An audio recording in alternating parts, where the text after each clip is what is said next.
क्या है पूजा पाठ, कैसे की जानी चाहिए? पूजायते इति नित्यम कर्मः। पूजा का अर्थ होता है किसी भी कर्म को सत्य प्रतीत करके किया जाए, वो पूजा है। गुरुजी, कई लोग परमात्मा के साक्षात्कार के दावे करते हैं कि ईश्वर ऐसे दिखते हैं या ईश्वर किसी ऊर्जा के रूप में या किसी आभा मंडल के रूप में दिखते हैं।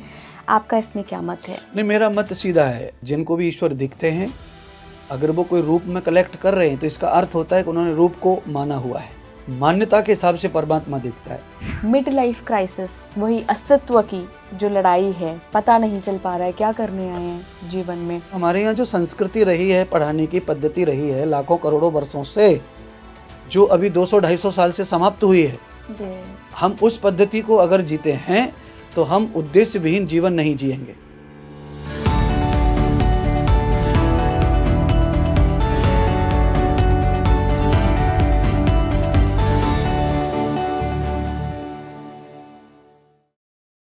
अक्सर लोग गॉड की एग्जिस्टेंस यानी कि ईश्वर के अस्तित्व पर सवाल उठाते हैं, तो आज के पॉडकास्ट में हम ईश्वर पर बात करेंगे। कौन है ईश्वर, कैसे दिखते हैं, कौन है वो परम सत्ता, कहाँ रहती है ये परम सत्ता?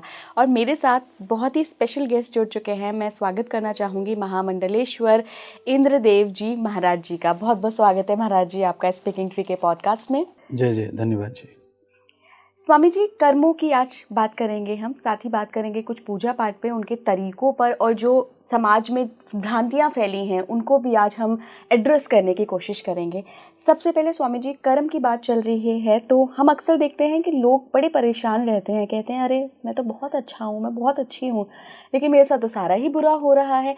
तो क्या ये प्रारब्ध है, और अगर प्रारब्ध है तो फिर इसको ठीक कैसे करें? देखिए, कर्म की परंपरा तो हम किसी से भी सुनते हैं, चाहे हम किताबी बात करें या किसी अनुभवी लोगों के माध्यम से, तो हम ये मानते ही हैं कि हमारे यहाँ प्रारब्ध की मान्यता सनातन में है। जी जी। हाँ, तो प्रारब्ध का अर्थ होता है जो थोड़ा भूत में गया, चाहे वो कल ही गया, तो कल का और आज तक वो प्रारब्ध में कन्वर्ट होता है। और ऐसे ही लंबे समय पीछे तक चले जाइए और हमारे जन्म से पूर्व और जन्म कभी हुए होंगे, उनको भी जीवित माना गया है प्रारब्ध के रूप में। उस आधार पर किसी भी जीव को मानव रूप में स्मृति का अभाव होता है, इसलिए वो ये तो समझ नहीं सकता कि मुझे ये दंड किस कर्म के कारण मिल रहा है। जी जी। पर हाँ, पर उस कर्म के बहुत सारे ऐसे अनुभव समाज में रहते हैं जो लोग रैकी करते हैं उन चीज़ों की, तो उससे ये फिक्स कर देते हैं कि ये जो दंड है, ये जो ऐसा है, तो ये इसकी वजह से इनको प्राप्त हो रहा है, चाहे वो पीछे का हो चाहे वर्तमान का हो। तो कर्म का तो महत्व संसार में है और प्रारब्ध का भी महत्व है। किसी भी व्यक्ति को दुख मिल रहा है या सुख मिल रहा है तो उसमें उसके कर्म ही सर्वोपरि हैं। जी जी। फिर गुरुजी, क्या हम इस दुख से बाहर आ सकते हैं? क्या कोई इलाज है? इलाज ये है, इसका पहला तो शास्त्रीय बात कर लें थोड़ी सी। जी जी। हमारे ऋषियों ने जो अनुभव लिखे हैं, तो हमारे ऋषि कहते हैं अवश्यम मेव भोक्तव्यम कर्ता कर्म शुभा शुभम। अर्थात इस शब्द का अर्थ है कि शुभ अशुभ कर्मों का फल अवश्य भोगना ही पड़ता है। आप जो शुभ करते हैं वो अशुभ की वजह से नष्ट नहीं हो सकता है और शुभ की वजह से अशुभ भी नष्ट नहीं हो सकता है, क्योंकि ये कर्म हमारे जीवन के साथ में अटैच है और वो परमात्मा के खाते में चला जाता है। जी। तो हम उसमें कोई फेरबदल नहीं कर सकते, हमारे हाथ में कुछ नहीं है। इसीलिए हम लोग जो है कोई भी कर्म को भोग कर ही समाप्त कर सकते हैं और उससे हम पूरी तरह छूट प्राप्त कर सकते हैं, मुक्त हो सकते हैं और समृद्ध हो सकते हैं। अगर कोई दुख है तो उस दुख से मुक्ति के अनेक उपाय हैं और बस यही है कि अंधविश्वास में नहीं जाना है, तो उसका सही विश्वास ये है कि उसको भोगने के लिए हम तैयार रहें।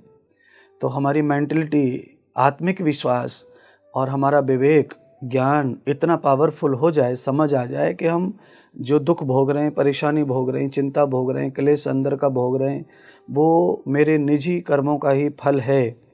चाहे वो कभी का भी होगा, आज मैं उसे भोग रहा हूँ, आज मैं भोग लेता हूँ तो कल मैं इससे फ्री हो जाऊँगा। तो एक तो दुख तो है कि भोग रहे हैं और खुशी ये है कि हम कल फ्री होने वाले हैं, एक हो गया।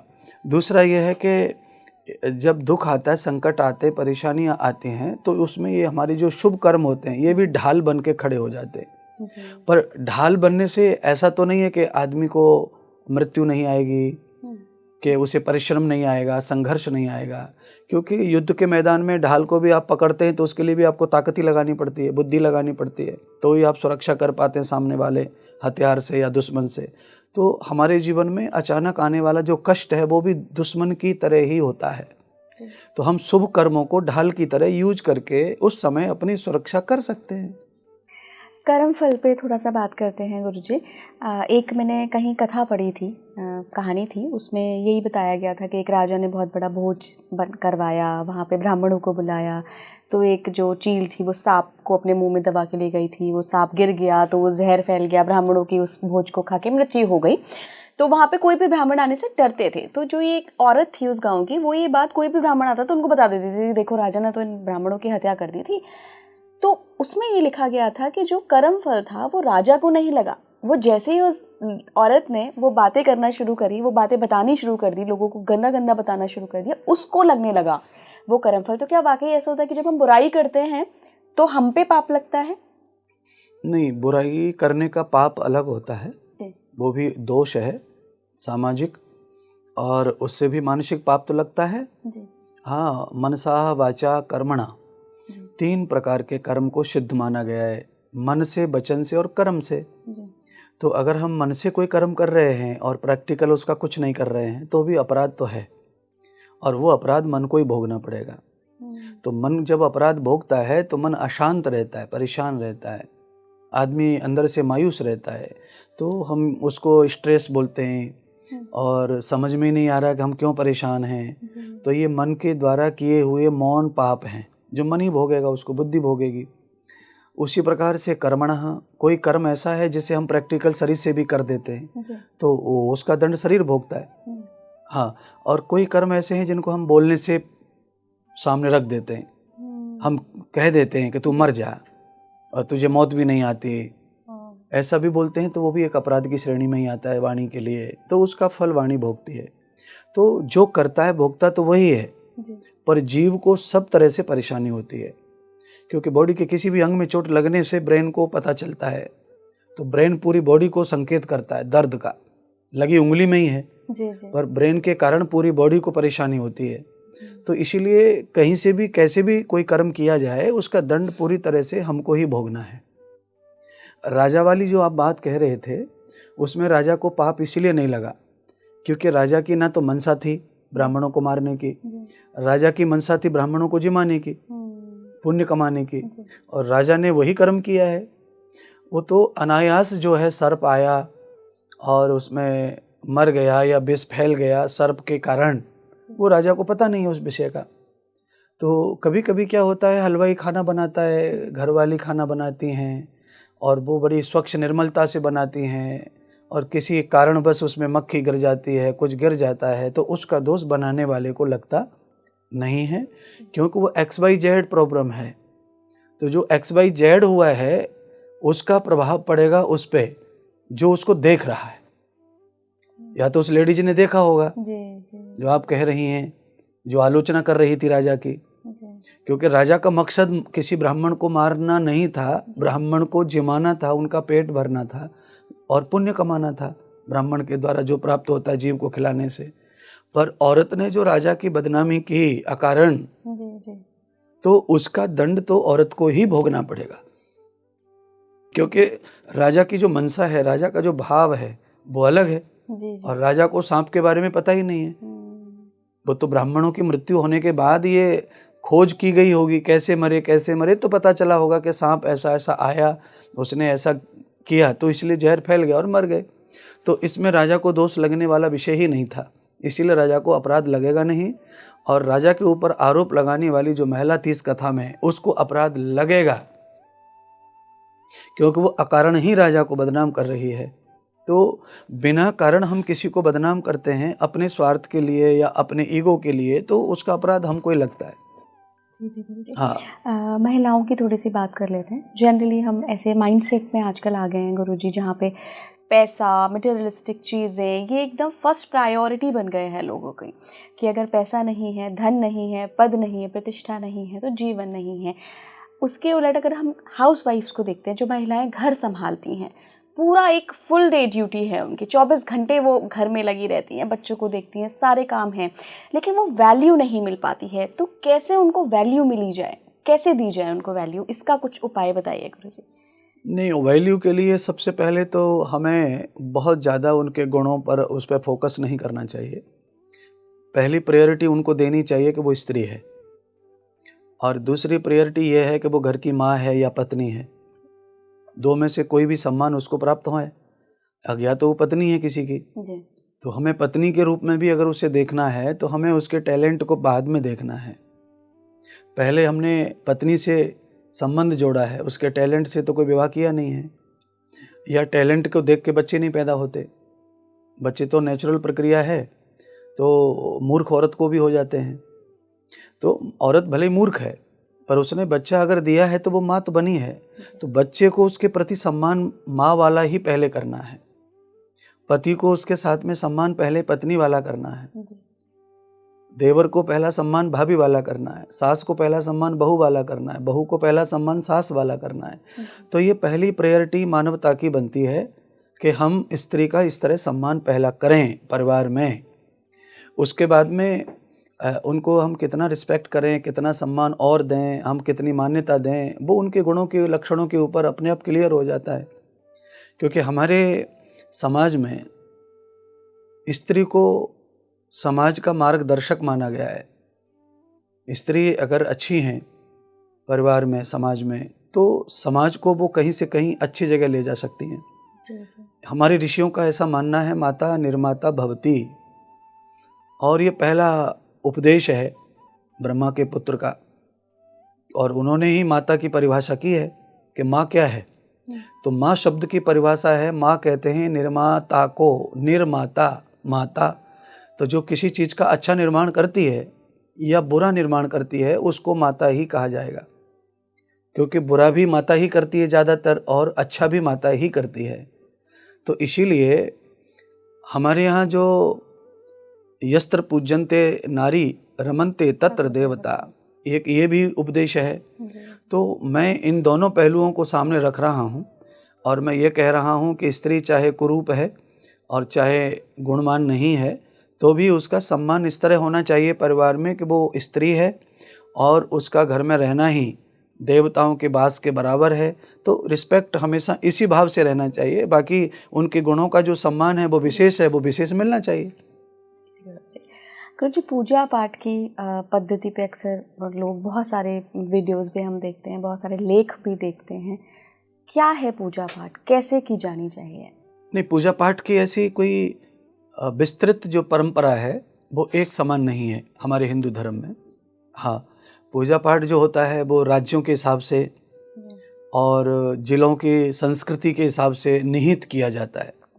हाँ, और पूजा पाठ करने की जो पुस्तकें हैं, ब्राह्मणीय जो ग्रंथ हैं, उनमें जो पूजा पाठ करने की जो विधियाँ हैं वो तो सेम है। जी। हाँ, पर उन्हीं विधियों की जो प्रैक्टिकल प्रोग्राम है आचार्यों के द्वारा, वो बहुत जगह चेंज हो जाते हैं। हाँ, तो पूजा पाठ का जो अर्थ है, किसी भी पूजा को हम अर्थ से देखते हैं तो पूजायते इति नित्यम कर्मः। पूजा का अर्थ होता है किसी भी कर्म को सत्य प्रतीत करके किया जाए वो पूजा है, और उसको नित्य किया जाए वो भी पूजा में गिना जाता है। हाँ, और जिस कर्म को अशुद्ध या झूठ सिद्ध ना किया जाए वो भी पूजा है। तो अपने और जगत के कल्याण के कार्य जो करते हैं हम, वो पूजा में गिने जाते हैं। चाहे उसमें अगरबत्ती ना हो, दिया ना हो, चावल रोली हल्दी कंकु ना हो, या कोई मंत्र ना हो, पर जो कर्म इस तरह किया जा रहा है मेरा कल्याण हो और जगत का भी उसमें कल्याण हो, ऐसा कोई भी कर्म पूजा का ही सम्मान प्राप्त है उसको। पर आप जो पूछना चाह रही हैं वो ये नहीं है जो मैं बता रहा हूँ। आप पूछना चाह रही हैं जो ये पूजा पाठ जो हम लोग घर में करते हैं, हम कंकु चावल हल्दी आरती गीत भजन जो गाते हैं, आरती पूजा करते हैं, आप उसके बारे में जानना चाह रही हैं। तो उसका अर्थ मैंने कहा कि वो प्रणाली जो है वो समान नहीं है। कलयुग में कहा जाता है कि सिर्फ नाम ही ले लो ईश्वर का, वो काफ़ी है। ये बात सच है? नहीं, वो इसलिए इसको माना गया है, ये भी आचार्यों का अपना ही मत है। अच्छा। हाँ, ये आचार्यों का समय अनुसार अपना मत है, परिस्थिति के अनुसार। कोई परिस्थिति ऐसी है कि जब ये शब्द आप जो कहना चाह रही हैं जी। तो ये शब्द जो है आज से 300 साल पूर्व ये प्रचारित हुआ, ये शब्द। कलयुग। हाँ, कलयुग केवल नाम आधारा। कलयुग केवल नाम। हाँ, तो ये शब्द गोस्वामी तुलसीदास जी का है। तो परिस्थिति के कारण वो इस तरह उल्लेख कर रहे हैं, क्योंकि मुगलों का साम्राज्य था। मुगलों के साम्राज्य में हम लोग विशेष जो है कर्म कर नहीं सकते थे, यानी हम स्थापना नहीं कर सकते थे देवताओं की जी। और हम खुल में हवन नहीं कर सकते, पूजा पाठ नहीं कर सकते, गीत भजन ये सब बैन कर दिया था। तो ऐसी स्थिति में फिर ये ऑप्शन में है। हाँ, कलयुग केवल नाम आधारा।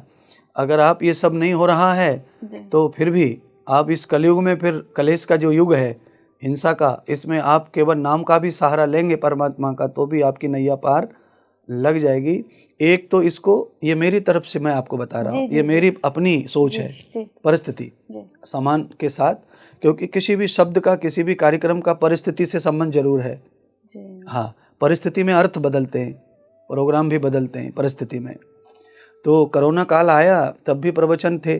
कोरोना काल में आपके भी काम चल रहे थे न्यूज, पर इस तरह नहीं चल रहे थे ऑफिस में जिस तरह आप आज कर रहे हैं। उस समय सब चीज़ें ऑनलाइन चल रही थी। जी। हाँ, उस समय आप सोशल नहीं थे, तो वो फर्क पड़ गया। परिस्थिति के कारण चीज़ें तो चल रही थी सब, पर वो बिना मैन के, बिना वोमेन के चल रही थी, बिना स्त्री पुरुष के चल रही थी तो कम संख्या में चल रही थी। हाँ, कोई स्त्री अकेली बैठी और वहीं से सारे प्रोग्राम दे रही है, तो लोग उसको समझ भी रहे थे कि भाई मिक्सिंग नहीं है इसमें, क्योंकि प्रॉब्लम ऐसी आ चुकी है, कोरोना परिस्थिति है। तो परिस्थिति में जैसे व्यक्ति का अपने आप ही कर्तव्य, कर्मनिष्ठा और कर्म करने की प्रक्रिया चेंज हो जाती है, ऐसे ही धर्म का भी अर्थ चेंज हो सकता है। दूसरा, कहा गया है कि सतयुग में अगर आप 1,00,000 नाम लेते हैं, उसका जो फल बनता था, वही त्रेता में अगर आप 50,000 नाम लेते हैं, उसका जो फल बनता है, वही द्वापुर में आप 1,000 नाम लेते हैं, उसका फल बनता है। कलयुग में वही फल एक नाम लेने से बनता है, ऐसा भी हमारे महात्माओं ने बताया है। तो इसीलिए कलयुग में नाम का विशेषता मानी गई है। और नाम जाप जो है, इसको मेडिटेशन कहते हैं, योग कहते हैं, ध्यान कहते हैं। नाम जाप का दूसरा अर्थ है मेडिटेशन करना, प्रभु के स्वरूप या नाम से जुड़ना, चाहे वो मौखिक हो चाहे वो मानसिक हो।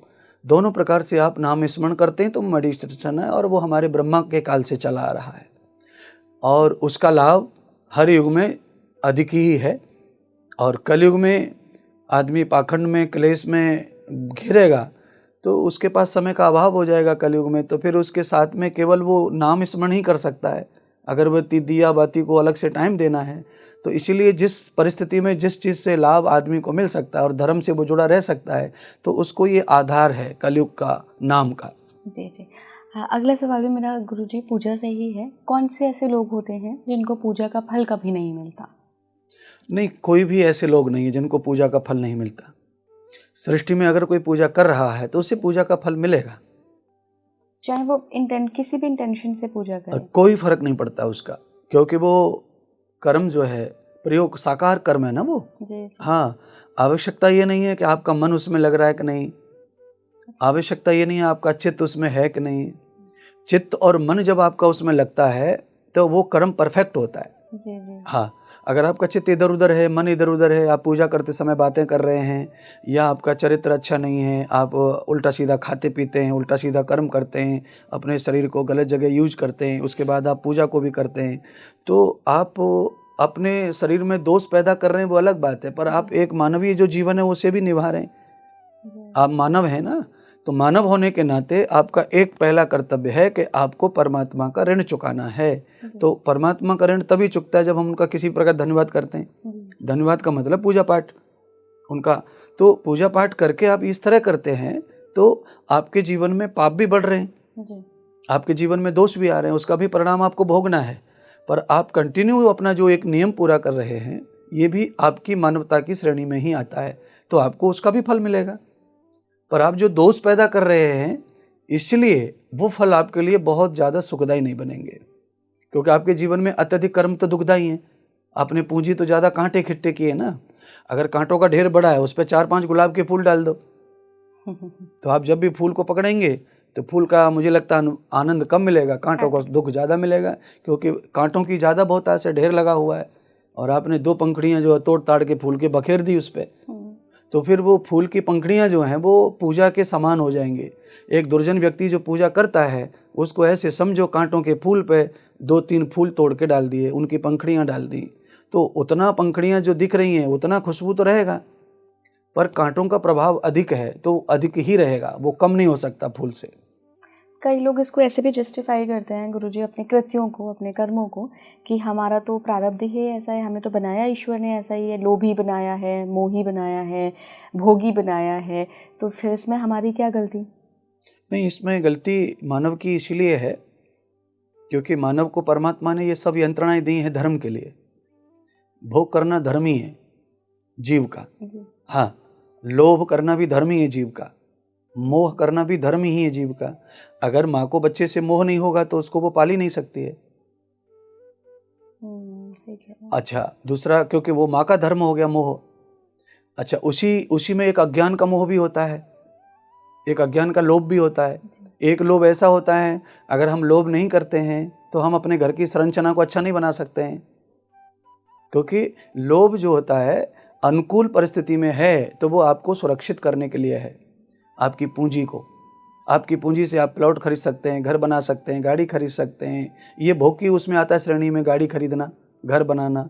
पर अगर आप वो साधन नहीं जुटाएंगे तो आप अपनी व्यवस्थाओं को, मानवीय व्यवस्थाओं को अच्छा नहीं कर सकते हैं, क्योंकि आप चौड़े में पड़े हैं तो आपको वायरस, मच्छर, कीड़े मकोड़े, धूप, सर्दी, ओस, पानी, ठंड सब आपके शरीर को टच करेगी, तो फिर आप मूर्ख ही कहलाएंगे उस स्थिति में। तो जब आपको बुद्धि दी है भगवान ने, तो आपको भोग में भी रहना है तो योग में रहना है जी। आपको मोह में रहना है तो त्याग में रहना है, आपको लोभ में रहना है तो आपको दान में रहना है। तो ये परिस्थिति साथ में चलनी चाहिए। आप लोभ करते हैं तो धन जुड़ता है, तब आप दान कर सकते हैं, यज्ञ कर सकते हैं, धर्मार्थ कुछ कर सकते हैं।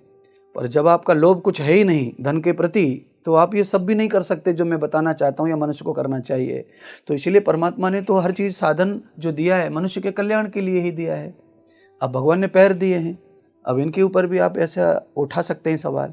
किसी ने जो आपको अभी सवाल दिया, ऐसा सवाल आप एक और उठा सकते हैं कि आपको पैर भगवान ने दिए।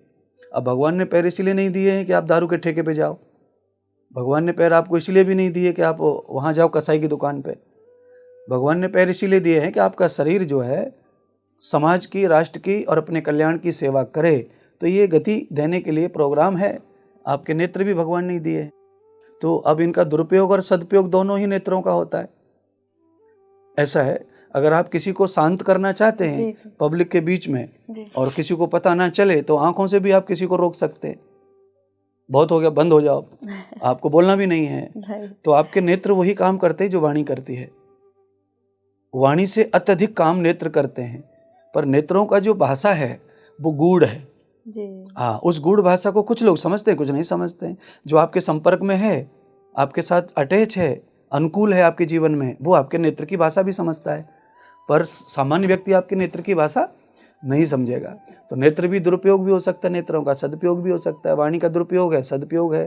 ऐसे ही काम, क्रोध, लोभ, मोह, इनका दुरुपयोग भी है और इनका सदुपयोग भी है। हाँ, क्रोध, अगर आप क्रोध आपके जीवन में है, आपके स्वभाव में क्रोध है ही जन्म से, पर जब वो क्रोध आपकी सीमा को लांघता है तब वो क्रोध बनता है। अगर वो सीमा में है तब वो क्रोध नहीं बनता है, तब वो आपकी शक्ति बनता है। कैसे? जैसे आपके पीछे पागल कुत्ता पड़ गया, अब पागल कुत्ता के साथ आप क्या व्यवहार करेंगे, क्या व्यवहार करना चाहेंगे? भागेंगे या तो डराएंगे उसे। हाँ, दो ही बात हो गई। और डराने के लिए फिर आप में क्रोध होना चाहिए। जैसा वो भौंकता है वैसा आपको भी भौंकना है, उल्टा सीधा बोलना है, डांटना है उसको। तो बिना क्रोध के भाषा में अपन परिवर्तन नहीं ला सकते। हाँ, क्रोध ही एक ऐसा होता है जो भाषा में परिवर्तन लाता है, पर वो सीमा लांघता है क्रोध तो वो हमारी हानि करता है, और वो सीमा के अंदर रहता है तो हमारी सुरक्षा करता है। क्रोध, राइफल पिस्टल हम लोग लाइसेंस ही लेते हैं, वो अकाई के लिए लेते हैं, लिखित में तो हम वही देते हैं, सेल्फ डिफेंस, उसके लिए लेते हैं उसको। पर अभी गोविंदा के पैर में गोली लग गई जी, बेचारे क्लीन कर रहे थे, लग गई। अब बताओ, अब आपने कहा ना बेचारे क्लीन कर रहे थे तो अब XYZ वो चीज़ जो है अगर सेल्फ डिफेंस के लिए भी, सुरक्षा के लिए भी है, पर वहाँ पर भी अगर आप कोई गलती करते हैं तो वो आपकी सुरक्षा नहीं करते हुए आपकी जान भी ले सकता है। तो आप जिस साधन से अपनी सुरक्षा चाहते हैं वो साधन आपकी जान भी ले सकता है, चाहे वो भोजन हो, दूध हो, कोई भी चीज़ हो। तो आपको अनुकूल परिस्थिति में ही व्यवहार करना होगा।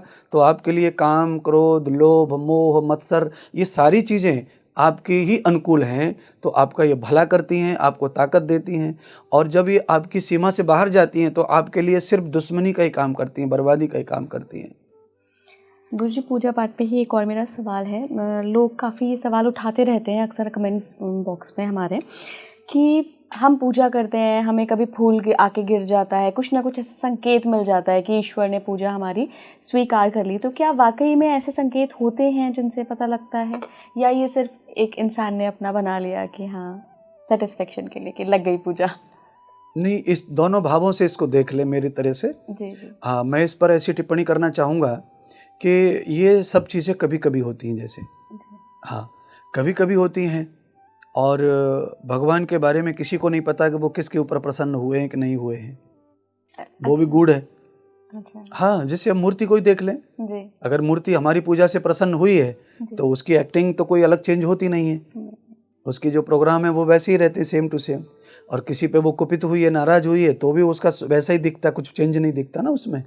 तो इसीलिए कभी कभी ऐसा होता है कि हमने प्रणाम किया और ऊपर से अचानक से फूल गिर गया उनके चरणों में से वगैरह, तो हमने मान लिया उसको उस तरह से। और मुझे लगता है उस तरह मान लेने से ही सुख मिलता है आत्मा को, मन को, पॉजिटिविटी बढ़ती है उससे।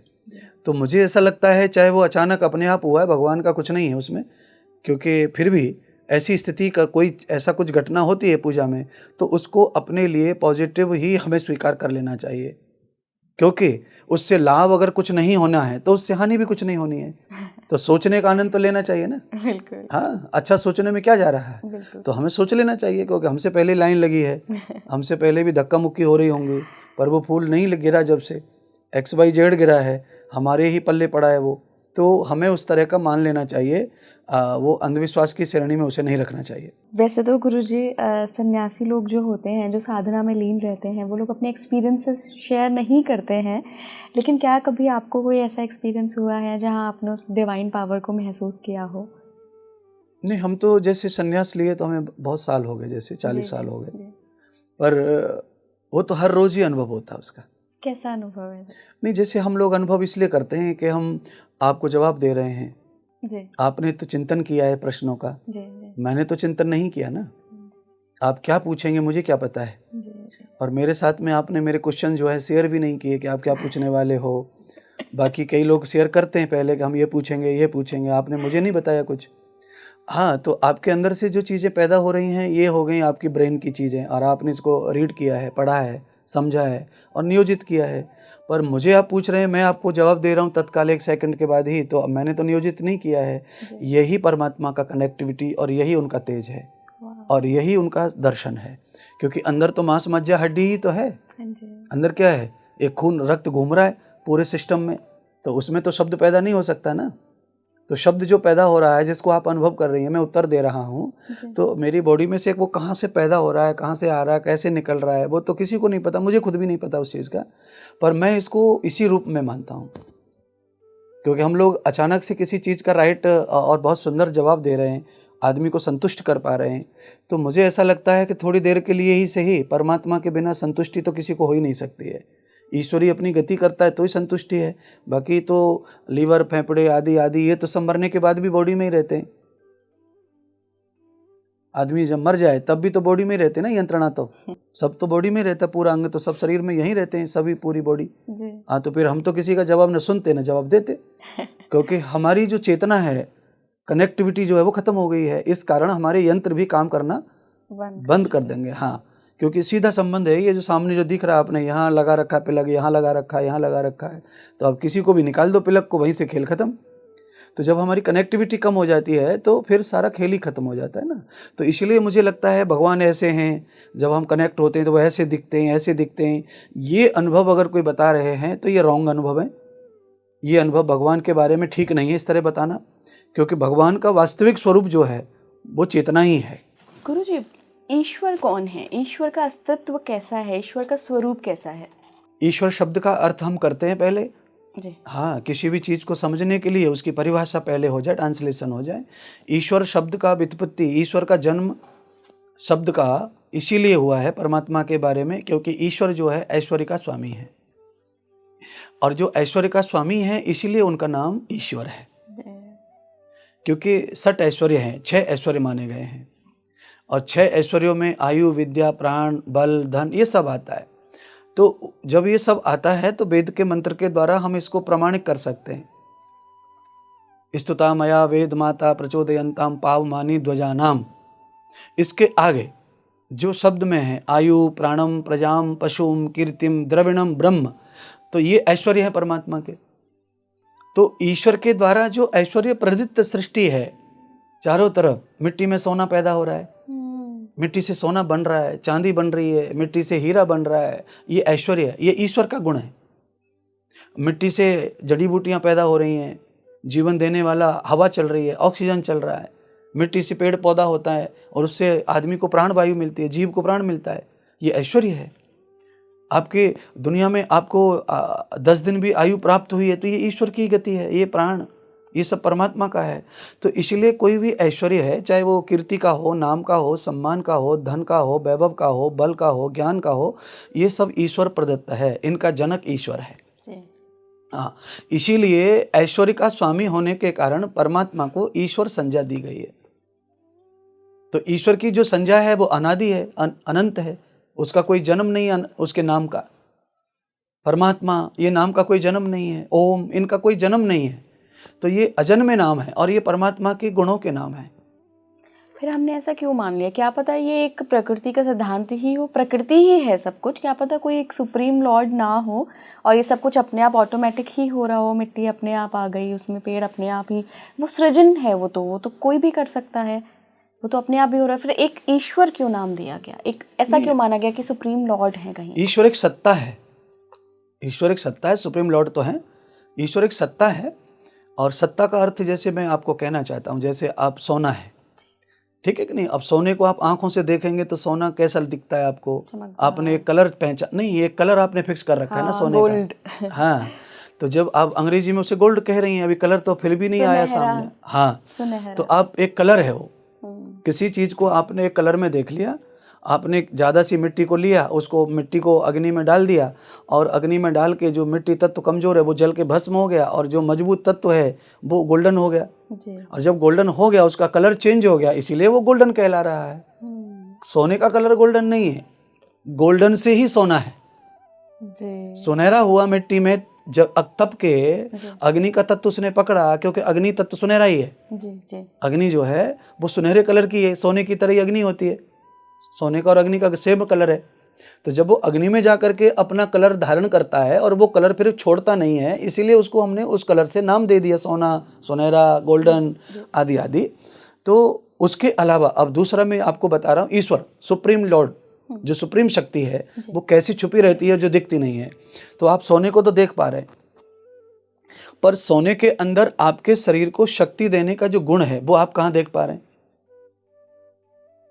सोने को पिघला करके दवाई बनती है, तो आपके शरीर की क्षमता को बढ़ाने के लिए सोना खाया जाता है, सोना पहना भी जाता है, सोना रगड़ा भी जाता है। तो आपके कान में, नाक में, जहाँ भी पंचर करते हैं हम, पंचर करके सोना डालते हैं, मैंने पहन रखा है, आपने भी पहन रखा है। तो मात्र ये शोभा नहीं है, हाँ ये शोभा नहीं है, ये आयुर्वेद के सिद्धांत में हम अपने एक पंचर से बॉडी को पंचर करके पॉइंट पर सोना डालते हैं, तो वहाँ से बॉडी चार्ज होती रहती है, सोने से बॉडी को ऊर्जा मिलती है। ब्रेन की ऊर्जा के लिए कान में डालते हैं हम, ब्रेन की ऊर्जा के लिए ऊपर कान में डालते हैं, नीचे भी कान में डालते हैं हम, आंखों की ऊर्जा के लिए नाक में डालते हैं उस चीज़ को। तो अलग जगह से अलग पॉइंट हैं तो अलग चार्जिंग भी होती है। तो एक वैज्ञानिक अर्थ जब आप समझेंगे तब आपको समझेगा कि ये प्रकृति ही परमात्मा का स्वरूप है, पर इसमें जो सुप्रीम है वो परमात्मा का एक अलग लक्षण भी है। तो सोना तो आप प्रकृति के रूप में देख रहे हैं, पर उसके अंदर जो गुण है आपके शरीर में ताकत पहुंचाने का, वो नहीं दिख रहा ना किसी को। पर किसी न किसी को वो दिखा है, इस कारण ही उसकी दवा बन रही है, भस्म बन रही है, इसलिए वो खाया भी जा रहा है। कोई तो व्यक्ति है ना ऐसा जिसने उसकी खोज की है। तो ऐसे ही वो सुप्रीम की खोज भी कोई व्यक्ति कर लेता है। सामान्य व्यक्ति को तो प्रकृति ही दिखेगी, चाहे वो मूर्ति हो, तो मूर्ति क्या है, वो भी प्रकृति का ही अंग है। हाँ, तो उसे भगवान के रूप में दुनिया पूज रही है ना, पर वो वहीं तक पूज रहे हैं, प्रकृति तक। पर उसके अंदर भी जो सुप्रीम गुण है उसको कोई विशेष व्यक्ति ही ढूंढता है, खोजता है। वो सामान्य भक्त की, किसी पुजारी की कामना नहीं है, और वो कल्पना से रहित चीजें हैं। वो जब आदमी अंतर्मुखी हो जाता है, मन बुद्धि चित्त से भी परे हो जाता है, तब उस चेतना को ढूंढ पाता है, तब वो सुप्रीम लॉर्ड तक पहुंच जाता है। तो ऐसा नहीं है कि केवल प्रकृति को ही हम सब कुछ मान के बैठेंगे। प्रकृति परमात्मा का एक स्वरूप है, एक अंग है, पर इसके अलावा भी परमात्मा अपना कार्य कर रहे हैं, और वो कार्य मौन गूढ़ रूप में भी हो सकता है। आवश्यकता थोड़ी है कि हाथ पैर से कार्य होगा। उन लोगों को आप क्या कहना चाहते हैं जो भगवान के अस्तित्व पर सवाल उठाते हैं? मैं उनको ये कहना चाहता हूँ कि वो भगवान के अगर अस्तित्व पर सवाल उठा रहे हैं, तो उनकी श्वास प्रश्वास की प्रक्रिया जब बंद हो जाती है, उसके बाद का परिणाम वो बताएं, तो उनका अस्तित्व समझ में आएगा। उनका तर्क करना भगवान के प्रति जो कुतर्क है वो समझ में आ जाएगा। क्योंकि अगर मेरे शरीर की श्वास प्रश्वास की क्रिया नष्ट हो चुकी है तो विज्ञान भी काम नहीं करता। देखो, ठीक है, आईसीयू वार्ड में जाते हैं, मास्क लगाते हैं, ऑक्सीजन डॉक्टर लगाता है, तो ऑक्सीजन तो काम तभी करता है ना जब बॉडी ऑक्सीजन दे रही है, ले रही है, तो एक्सेप्ट करती है बॉडी। अगर बॉडी पूरी ऑक्सीजन लेना बंद कर दिया तो कुछ भी लगा लो, मास्क लगा लो, चाहे और जो लगाना है लगा लो, कुछ नहीं होगा फिर। तो ईश्वरीय प्रक्रिया, ईश्वर ने जिस खिलौने को बना करके उसमें जो चीज़ें भर दी हैं ऑटोमेटिकली, वो चीज़ें अगर नहीं काम कर रही हैं तो आप बाहर से उसको कुछ भी चीज़ डाल करके उसको एक्टिव नहीं कर सकते। गुरुजी, आप आयुर्वेदाचार्य भी हैं, आपने पूरा बॉडी साइंस पढ़ा होगा। तो साइंस में तो हम जनरली ये पढ़ते हैं कि जो सेल जब डीजेनरेट हो जाती है, सेल्स ख़त्म हो जाती हैं बॉडी में, तब मृत्यु हो जाती है। आप उसको रीजेनरेट नहीं कर सकते। अभी तक ह्यूमन ने ऐसी कोई टेक्नोलॉजी नहीं लाई है। तो फिर यहाँ पर आत्मा का, परमात्मा का ये वर्णन तो कहीं है नहीं। नहीं, इन सब का वर्णन है साइंस के अकॉर्डिंग। हाँ, नहीं, साइंस भी एक ऊर्जा को, शक्ति को मानती है। मान लीजिए आत्मा के रूप में, आत्मा के रूप में भी वो सूक्ष्म रूप में भी सेल्स ही मानते हैं ना। तो हम भी मान रहे हैं सेल्स हम भी मान रहे हैं। हम भी नहीं कह रहे कि सेल्स क्या है, पर सेल्स का भी तो कोई परिभाषा होगी ना। सेल्स माने क्या है? सेल्स माने तो ऊर्जा ही होती है ना भाई। सेल्स माने भी तो ऊर्जा है ना। आप बल्ब जलाते हैं, रात में हम टॉर्च वगैरह जलाते थे पहले, उसमें हम सेल डालते थे, तो सेल का मतलब ही वही है ना। फिर सेल एकदम खत्म हो गया तो वो फिर वो बल्ब को जला नहीं सकता, बैटरी में फिर दूसरा सेल। तो सेल्स माने तो वही है, अनेकों सेलों के द्वारा बॉडी चल रही है। हाँ, तो बॉडी में जब सेल फेल होते थे तो हम उनको चार्जिंग पे लगा देते थे। चार्ज करने की प्रक्रिया भी है सेल को, बैटरी को। पर एक दिन चार्जिंग नहीं लेती बैटरी, धीरे धीरे समय जब समाप्त होता है तो आप चार्जिंग पे लगाओ, साथ चार्ज नहीं होंगे, क्योंकि उनके अंदर के जो गुणवत्ता है, उनके अंदर जो सूक्ष्म सेल डाले हुए हैं वो सेल खत्म हो गए। यानी सेल में भी सेल्स होते हैं, कण। हाँ, तो कण है ना। तो बड़ा सेल हमने देख लिया और जान लिया, उसका यूज कर लिया, पर उसके अंदर और सूक्ष्म सेल जो डालकर उसे बनाया गया है उसको भी हम देख सकते हैं, समझ सकते हैं। तो बहुत सारे जो सेल्स ऐसे हैं जिनको हम देख नहीं सकते, हमारी क्षमता नहीं है उतनी देखने की, तो हम नहीं देख सकते। पर सेल्स उसमें भी सूक्ष्म, अति सूक्ष्म सेल्स होते हैं। तो और वो जब सेल्स डाउन होते हैं तो फिर हम दूसरा सेल्स पावर ले नहीं सकते, इलेक्ट्रिक पावर चार्जिंग नहीं कर सकते ना। तो ऐसे डेड बॉडी का भी वही हाल है।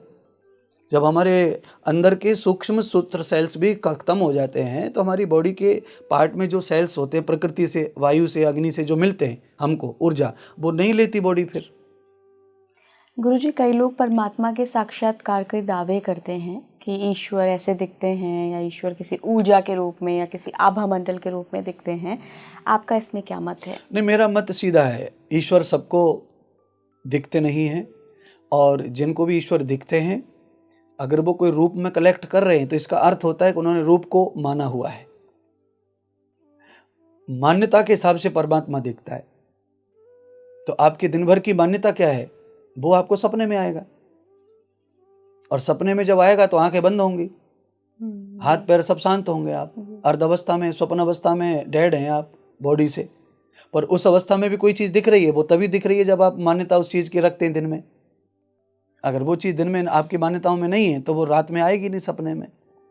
तो साक्षात्कार होने का मतलब ही सपना ही है। आंखें खुलेंगी, सपना टूट जाएगा, साक्षात्कार भी खत्म हो जाएगा। तो आप किस तरह किसी परमात्मा के व्यू को दिख रहे हैं, उसी व्यू में आपको परमात्मा का साक्षात्कार होता रहता है या होगा। जो चेतना के रूप में दिख रहा है, ऊर्जा के रूप में दिख रहा है, ज्ञान के रूप में दिख रहा है, उसको उसी तरह होगा भगवान का साक्षात्कार। पर ऋषियों का जो मत है, ज्यादातर वो मत ये है ऋषियों का कि परमात्मा की जो दर्शन है या परमात्मा का साक्षात्कार है वो एक चेतना मात्र है, और उससे जब चेतना होती है तो आदमी को अपने स्वरूप का ज्ञान होता है और अपने अस्तित्व का ज्ञान होता है, और अस्तित्व का और अपने स्वरूप का ज्ञान होना ही परमात्मा का वास्तविक स्वरूप का ज्ञान है, क्योंकि हम ईश्वर का अंश ही तो हैं। गुरुजी, कुछ अपने यूज़र के लिए मैं टिप्स चाहती हूँ कि क्योंकि जनरली क्या हो रहा है आजकल यंगस्टर्स में प्रॉब्लम ज़्यादा आ रही है, मिड लाइफ क्राइसिस, वही अस्तित्व की जो लड़ाई है, पता नहीं चल पा रहा है क्या करने आए हैं जीवन में, क्यों आए हैं, क्यों भेजे गए हैं, क्या करना है। मटेरियलिस्टिक लाइफ से अलग ये सोच आजकल यूथ को बहुत परेशान कर रही है, कैसे पता लगाएं? नहीं, उसके लिए हमारे यहाँ परंपरा है जी। शिक्षा, हमारे यहाँ शिक्षा की परंपरा है। ओके। जैसे आपका पहला सवाल था ना, जी। क्रोध वाला, मोह वाला, तो परमात्मा ने वो तो दे के भेजा है, जी। तो आदमी फिर कैसे इनसे बचे, और बचे तो क्यों बचे? तो उसी तरह का सवाल ये है, क्योंकि परमात्मा ने हमें दुनिया में भेजा है अपने कर्म फल के लिए। हमने जन्म जन्मों में जो कर्म किए उससे हम निवृत्त हो जाएं, उसके लिए मानव का शरीर दिया है। अब मानव का शरीर जो होता है वो अकेला एक ऐसा शरीर है जिसमें भोग को पूरा किया जा सकता है और नया संचय भी किया जा सकता है और सारे संचय को डिलीट भी किया जा सकता है। तो हम मुक्त हो सकते हैं, हम फ्री हो सकते हैं। तो ये मानव का शरीर ऐसा है। पर इसीलिए हमारे सनातन में जीवन जीने से पहले हम शिक्षा पद्धति से जुड़ते हैं। कोई भी मानव का बालक बच्चा होता है तो उसकी पहली प्रणाली गुरु माँ है, वो सिखाती है, कुछ पिता सिखाते हैं, कुछ घर में आंटी अंकल होते हैं वो सिखाते हैं। उसके पश्चात अच्छा बुरा क्या सिखा रहे हैं वो तो मैं नहीं बता रहा हूँ, वो तो जो सब सिखाते हैं वो सिखाते हैं अपने अपने तरीके का।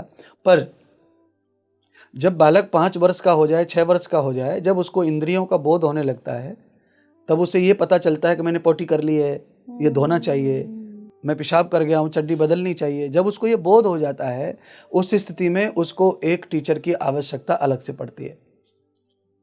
तो हमारी संस्कृति में पूर्व काल से ही, पहले से ही शिक्षा के रूप में व्यवहार का ज्ञान दिया जाता रहा है।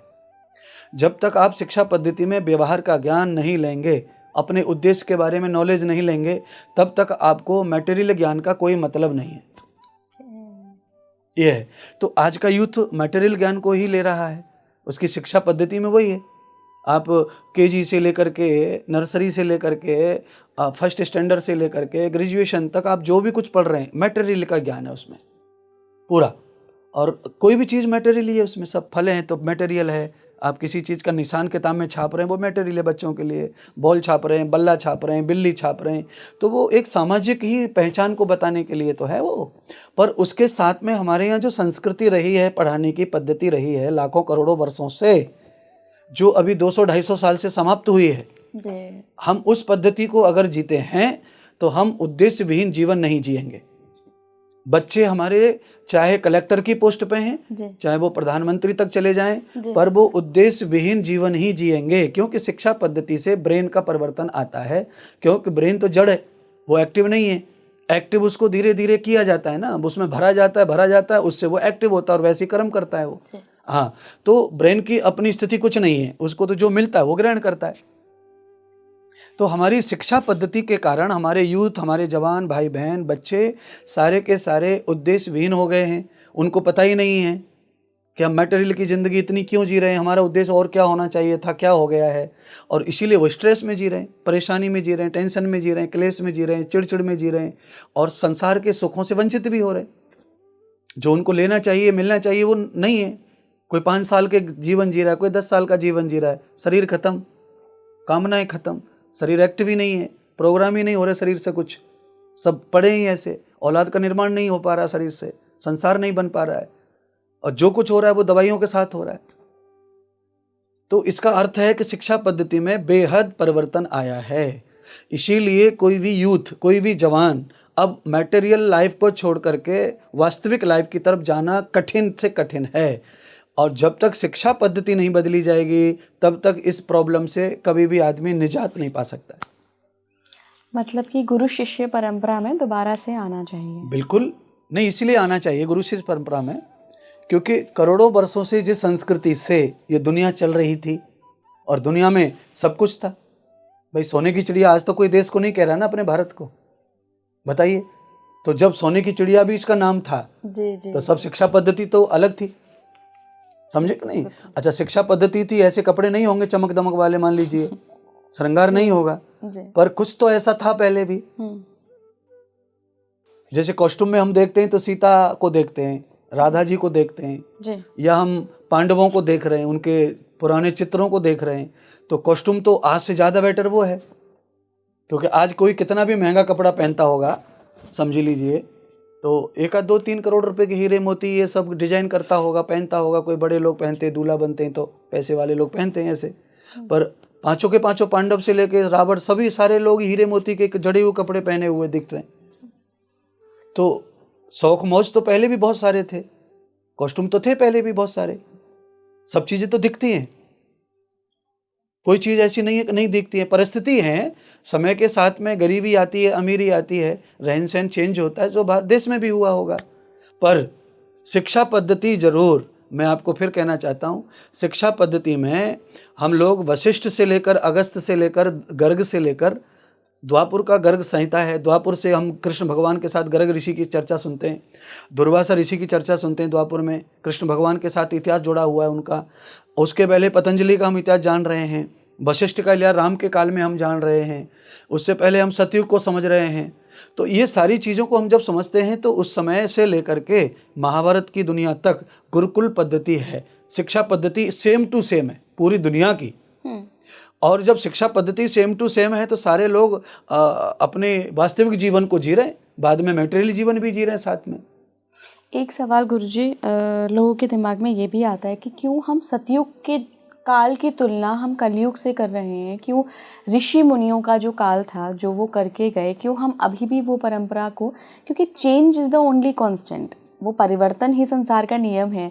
तो क्या पता जो कल की भगवान आए, जो अब अवतार आने वाले हैं कलयुग में, वो भी ऐसे ही आए, बदलाव तो आएगा। क्योंकि अगर हम द्वापर को देखें, कृष्ण जी राम जी से बहुत अलग व्यवहार, जो उनका चरित्र था बहुत, क्योंकि उस समय की वो परिस्थिति की ज़रूरत थी। जो कृष्ण ने व्यवहार अपनाया, श्री राम ने जो अपनाया, वो उनकी ज़रूरत थी उस काल के अकॉर्डिंग।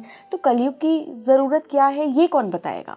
नहीं, कलयुग जैसे मान लो 4 अवस्थाएं हैं जीवन की, तो 4 अवस्थाओं में एक अवस्था बुढ़ापा है, तो बुढ़ापा ही कलयुग है।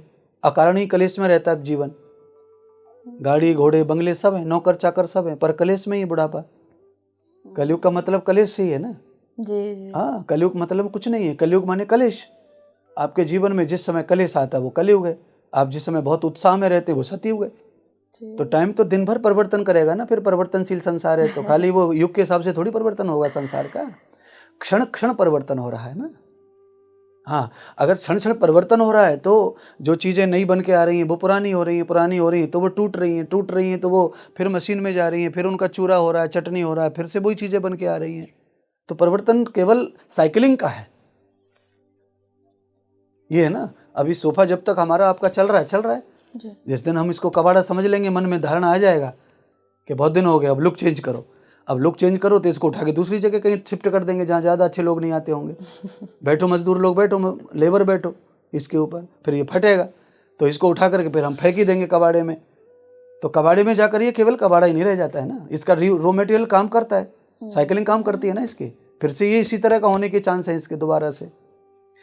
तो ये सारी सृष्टि साइकिलिंग पे चलती है, परिवर्तन करती है। तो क्या फर्क पड़ता है, परिवर्तन में साइकिलिंग है ना, आपको वहीं पहुंचना है ना घूम के। तो परिस्थिति के साथ तो चलना चाहिए, आपका सवाल जायज भी है।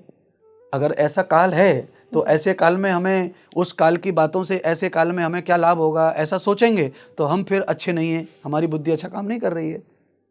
क्योंकि उस काल की बातों से आज अत्यधिक लाभ होगा। कैसे? क्योंकि ये मॉडर्न आधुनिक काल है ना। जी। आधुनिक काल में अगर हमारा प्राचीन सभ्यता भी इसमें अगर सहयोग करे जी। तो आदमी पावरफुल बनता है।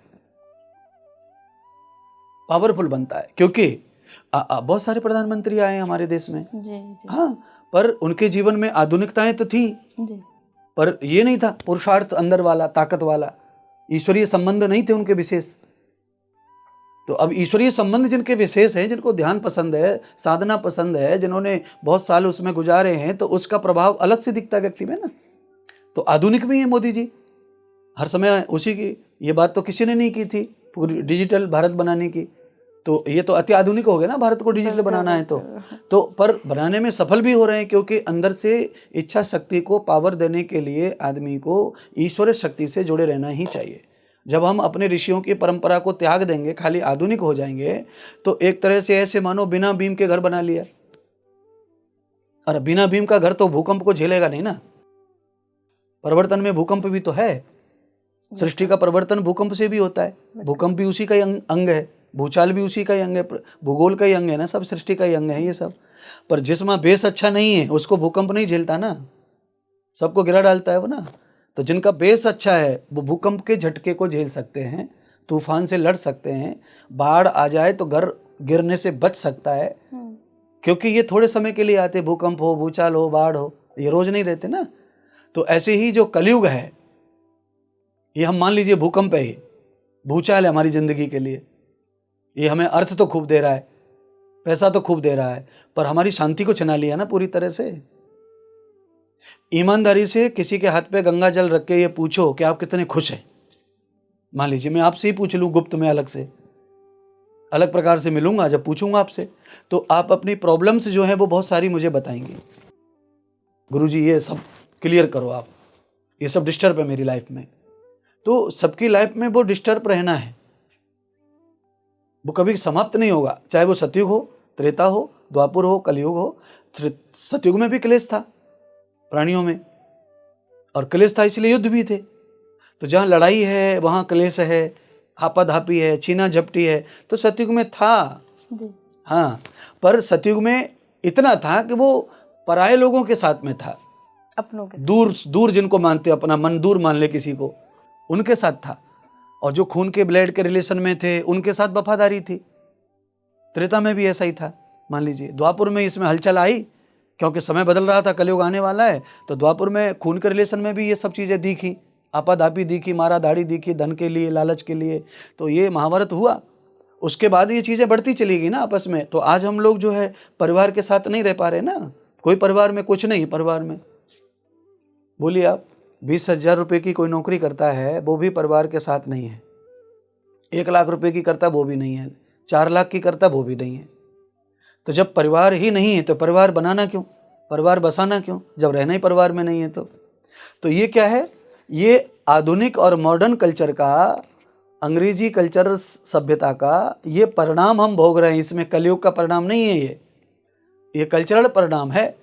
और कल्चरल जो परिणाम होगा तो आप समझते हैं कि हम लोग किसी भी स्थिति में, हमारी जो ये दुनिया है, हम बिना ऋषि के या बिना परमात्मा के, हमारे यहाँ नहाने धोने की परंपरा भी नहीं है। केवल मात्र सनातन धर्म ऐसा है जिसमें नहाने धोने तक की विधि है, विज्ञान है। अब बोलिए नहाने का क्या विज्ञान होता है पर अभी कोई ये कहे कि नहाने का कोई विज्ञान नहीं है तो वो लोग अनपढ़ हैं, वो पढ़े लिखे नहीं है, फिर हम ऐसा कहेंगे उनसे। उनको शिक्षा के बारे में कोई नॉलेज ही नहीं है, वो जानते ही नहीं कुछ अपने जीवन को कैसे जिया जाना चाहिए।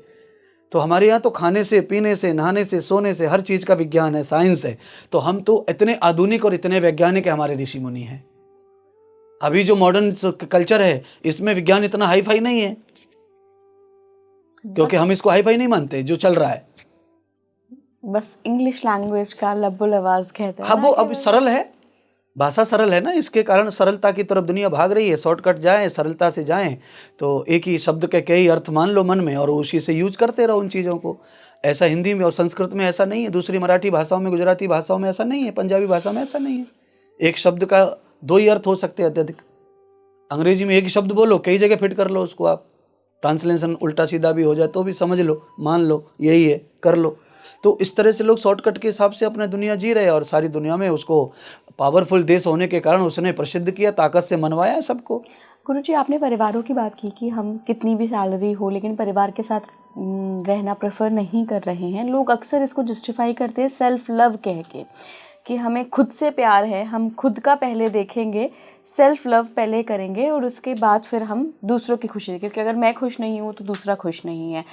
तो अक्सर परिवार फिर इसलिए भी अलग होता है क्योंकि अगर नहीं बन रही है तो इससे बेटर है कि दूर हो जाओ, कि रिश्ते टूट जाएं। बिल्कुल, पर ये सभ्यता नहीं है ना हमारी, ये उनका अपना लॉजिक है और ये लॉजिक उन्होंने गूगल के द्वारा समझा हुआ है सबने ना, किसी ने तो डाला है ये सब चीज़ें। अंग्रेजी में आपने जो मुझे शब्द कहा अभी, तो सेल्फ लव, तो ये जो शब्द है ये इंग्लिश का है ना, ये उनकी व्यवस्था है लोगों की अपनी। तो वो कौन लोग हैं वो तो मैं नहीं जानता, ना किसने शुरू किया, क्या किया, मैं खोज भी नहीं करना चाहता। तो आप अपनी लाइफ से अत्यधिक प्रेम करो, ये हमारे ऋषि ज़्यादा, उनसे ज़्यादा कहते हैं।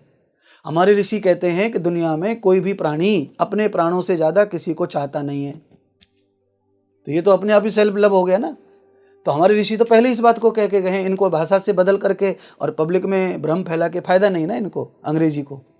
हाँ, तो हमारे ऋषि पहले ही बता के गए कि आदमी, जीव, कोई भी जीव, पशु पक्षी आदि, मनुष्य से लेकर अपने प्राणों से ज्यादा कोई किसी को प्रेम कर नहीं सकता है। एक वो ये हो गया आपका जवाब। दूसरा, इसके लिए हम परिवार छोड़ के अलग रह रहे हैं कि हम खुद से प्रेम करते हैं, तो ये स्थिति अधार्मीय है, ये धार्मिक स्थिति नहीं है, क्योंकि ऐसी स्थिति में हम ऋण नहीं चुका सकते अपने जन्म देने वालों का, क्योंकि माता पिता मजदूरी करते हैं, पत्थर फोड़ते हैं, गलाया गलाते हैं, खड्डा खोदते हैं, दोनों मिलके बच्चे को पेड़ की छाया में बिस्तर में रखते हैं, वहीं अपने बगल में ही। तो उस स्थिति में भी बच्चे को सुख दे रहे हैं ना वो। अगर वो उस स्थिति में सोचते कि सेल्फ लव, रो, पढ़ा रहे, रो, शाम को ही देखेंगे, हम 2 बार खाते तुझे 2 बार ही खिलाएंगे, तो ऐसी स्थिति में तो ये जिंदा भी नहीं रहेगा सेल्फ लव वाला। बाद में तो सेल्फ लव होगा उसको, पहले जिंदा तो बचे। तो माता पिता हमारे इस तरह का नहीं सोचते हैं, तो माता पिता के प्रति हमें कभी ऐसा नहीं सोचना है। यही मानव श्रृंखला है, नहीं तो पशु श्रृंखला में आएंगे ना फिर हम। बिल्कुल गुरुजी। हाँ, पशु श्रृंखला में जब हम आएंगे तो जब थोड़े बड़े होते हैं, सेल्फ हो जाते हैं, अपना शिकार करेंगे, तो मम्मी को पप्पा को भी नहीं खाने देता शेर का बच्चा फिर। गुरुजी, आपको क्या लगता है कि परिवार क्यों टूट रहे हैं? नहीं, परिवार टूटने का कारण हमारी संस्कृति है ना, हमारी पढ़ाई, शिक्षा पद्धति है ना। अगर मेरी शिक्षा पद्धति ऐसी है जिसमें रामायण पढ़ाई जाती है जी, मेरी शिक्षा पद्धति ऐसी है जिसमें कुरान पढ़ाया जाता है, समझ लीजिए, अपने अपने धर्म के हिसाब से बता रहा हूं मैं। हाँ जी, हाँ जी। तो अगर हम कुरान की पद्धति पर जी रहे हैं या रामायण पर, भागवत पर या गीता पर जी रहे हैं, तो हम कभी भी अपने परिवार को छोड़ना पसंद नहीं कर सकते, क्योंकि हमारा जन्म परिवार में हुआ है। ठीक है कि नहीं? खाने पीने में भेद हो सकता है, पर जंगल में सभी जानवर अपने झुंड में ही रहते हैं। जो जानवर अकेला पड़ जाता है उसका शिकार हो जाता है, दूसरे जानवर उसे मार के खा जाते हैं। तो हम भी सामाजिक प्राणी है ना, सोशल माने सामाजिक है। तो जब हम सामाजिक प्राणी हैं तो हमें समाज के साथ रहना है, तो समाज का पहला पहलू परिवार ही है। कैसे बचाएं परिवार? परिवार तो तभी बचेगा जब परमात्मा की अहमियत समझ में आएगी परिवार की। भाई 4 बर्तन खटकते, आवाज तो करेंगे मोरी पे जब धोएंगे घिसेंगे तो, पर इसका मतलब ये थोड़ी है कि आप बैग उठाओ और अपने परिवार को, बच्चों के लेके, अपनी जिंदगी को लेके अलग चले जाओ और वहां जा करके अकेले नहीं रहते तुम। कौन सा प्राणी अकेला रहता बताओ मुझे, किसी एक का नाम बता दो वो अकेला है। भाई सेल्फ लव का मतलब तो अकेलापन ही हो गया ना, हम अकेले से प्यार करते, बस अपनी खुशी के लिए रह रहे हैं, पर सेल्फ नहीं है ना, वो अकेला नहीं है ना। अपने मम्मी पापा को, बहन को छोड़ के आया और यहाँ आने के बाद 6 महीने में दुनिया भर के ऑफिस में दोस्ती कर रखी है उसने। ऑफिस में आते फ्रेंड, लड़की भी फ्रेंड होना, लड़का भी फ्रेंड होना, तो ये क्या है फिर? जब तुझे फ्रेंड होना ही, प्यार करने वाला कोई दूसरा होना ही, तो घर में तो है ना लोग पहले से ही, वो ब्लड वाले है ना, वो कम से कम तकिया लगा के तो नहीं मारेंगे तुझे, तेरे साथ चीटिंग तो नहीं करेंगे, धोखा तो नहीं करेंगे, ब्लैकमेल तो नहीं करेंगे मोबाइल पे। बिल्कुल। तो इतनी सुरक्षा तो घर वालों से प्यार करके है, प्यार तो तू कर ही रहा है चारों तरफ। तो वो सब बकवास चीजें हैं लोगों के दिमाग में जो आई हैं, मैं सबसे प्रार्थना करूंगा आपके चैनल के थ्रू कि हर एक व्यक्ति को चाहिए कि वो सामाजिक प्राणी है तो अपने परिवार और समाज के साथ रहकर ही वो जी सकता है। इसीलिए वो परिवार को छोड़ के आता है, दिल्ली बम्बई बसता है, अकेले को महसूस करता है, सुकून में रहूँगा, झगड़े से बाहर आ गया। कभी झगड़े से कोई बाहर आ नहीं सकता है। ऑफिस में भी वो झगड़े चलते हैं, जहाँ वो रहता है वहाँ फ्लैट में भी अगल बगल में झगड़े चलते हैं। उसके कूड़े का झगड़ा, उसके जूते उतर दिए, तो वो जो घर में था वो सब जगह रहता है, वो कभी ख़त्म नहीं होता है। गुरुजी बहुत बहुत धन्यवाद आपका इस चर्चा में शामिल होने का। वाकई में मतलब ईश्वर के अस्तित्व पर जो आपने बातें बताई हैं, अगर आप ये पॉडकास्ट देख रहे हैं तो ज़रूर इसको फॉरवर्ड करिए, क्योंकि भगवान के अस्तित्व की इससे बेहतरीन चर्चा मैंने तो अपने जीवन में नहीं सुनी थी। जुड़े रहिए स्पीकिंग ट्री के साथ। नमस्कार। जय श्री राधे। नमस्ते।